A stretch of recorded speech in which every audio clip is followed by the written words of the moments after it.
যে কাজটি করতে পারেনি বৈষম্যবিরোধী ছাত্র আন্দোলন এবং নাফিজা ইসলাম সাকাফি, হাসান এনাম, এরা আমাদেরকে একদিনের ভিতরে তা করে দিয়েছে। আমরা খুনি হাসিনার ফাঁসি চাই এবং আওয়ামী লীগ নিষিদ্ধ চাই। যারা আমার বাইশটাকে ভাবে মেরেছে ওই সময় জুলাই আগস্ট মাসে যাত্রাবাড়ি থানায় যারা পুলিশ অফিসার বা কর্মচারী কর্মরত ছিল সবার নাম ছবি সহ প্রকাশ্যে এনে তাদেরকে আইনের আওতায় এনে তাদের বিচার সম্পন্ন করতে হবে। আমাদেরকে অনেক হয়রানি করা হয়েছে যাত্রাবাড়ি থানায়। আপনারা ইতিমধ্যে শুনেছেন যে এক এসআই মহিবুল শুরুতে আমাদের 2 মাস পরে জিডি নিছে। প্রথমে আমাদের জিডি নিতে চায় নাই, দেন আমার বড় ভাই যখন যাত্রাবাড়ি থানায় কন্টিনিউ যাইতেছিল তখন হচ্ছে যাত্রাবাড়ি থানার যে এসআই মহিবুল ও বলতেছে কি আপনি এতবার এখানে আসেন কেন, আপনার থানার ভিতরে ভরে দিব, আপনার ছেলে 5ই আগস্ট বাসা থেকে বেরিয়েছে মানে কনফার্ম মারা গেছে। সেইভাবে টার্গেট করে হাত দিয়ে লাড়া সে বলতেছিল।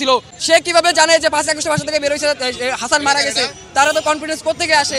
আমরা তারও বিচার চাচ্ছি। এবং সিআইডিতে আমাদের না ওই পুলিশ এখন যাত্রাবাড়ি থানায় চলে গেছে এবং ওসিও আমাদেরকে অনেক ঘুরাইছে। যে আগের ওসি ছিল উনিও আমার ভাই কন্টিনিউ যাইতে বলে ঠিকমতো অফিসে আসতো না, সকালে যাইতে দুপুরে যেতে কোনো সময় ওই অফিস টাইমে পাওয়া যেত না। আঞ্জুমান অ্যাক্টিভিস্ট কাকরাইল বিভিন্ন লাইনে আমার ছেলের আমি 5 মাস মতো খোঁজাখুঁজি করতে আছি, কোথাও আমার ছেলের শনাক্ত আমি পাই না। আমি ওই সময় থানায় জিটি করার মতো আমার কোনো লাইন আছে না, মানে থানায় কোনো কার্যক্রম ছিল না, জিটি নেয় নাই। পরবর্তীতে 19 দিন পরে আমি যাত্রাবাড়ি থানায় জিটি করছি। আমার ছেলের সাথে 2টা ফোন ছিল, ফোনগুলো জানি কারা নিয়ে গেছে। আমি একবার ডিবি অফিসে, একবার সিআইডি অফিসে, একবার রেফের অফিসে, একবার আমাদের থানায়, একবার ডিবিতে, মানে এরকম করে শুধু আমি দৌড়াইতে আছি। আর বিভিন্ন সপ্তাহ বাদে 5 দিন বাদে আমার ছেলেরে আমি এই ঢাকা মেডিকেল মর্গে খালি খুঁজতে আছি। মর্গে আইলে ওনারা কালা কালা কতগুলি ছবি দেয়, ওই ছবি দেখে আমরা শনাক্ত করতাম পারি না যে আমার ছেলে না আমার বাবা। কিন্তু এইটা একেবারে বুঝাইতাম না, মানে এমন কতগুলো ছবি মানে চিনাই যায় না। পরে বৈষম্য বিরোধী আন্দোলনের হাসান এনাম কাকা, এরপরে নাফিজা ইসলাম, আরো সমন্বয়ক যারা আছেন, উপদেষ্টা যারা আছেন, সবার মাধ্যমে 5 মাস 11-12 দিন পরে একটা একটা করে বডি যখন ঢাকা মেডিকেল মর্গে থেকে লাশ বাইর করছে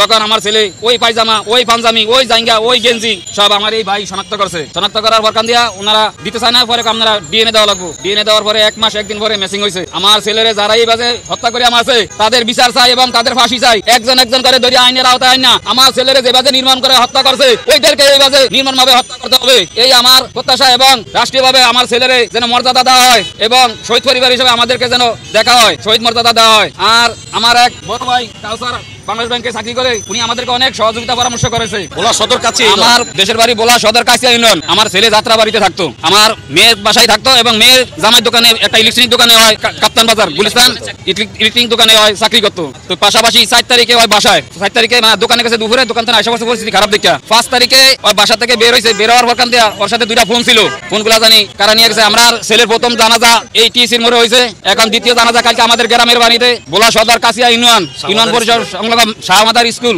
কাছিয়া শাহমাদার হাই স্কুলে অনুষ্ঠিত হবে দ্বিতীয় জানাজা আমাদের গ্রামের বাড়িতে এবং আমার পারিবারিক কবরস্থানে আমার ছেলেকে দাফন দেওয়া হবে।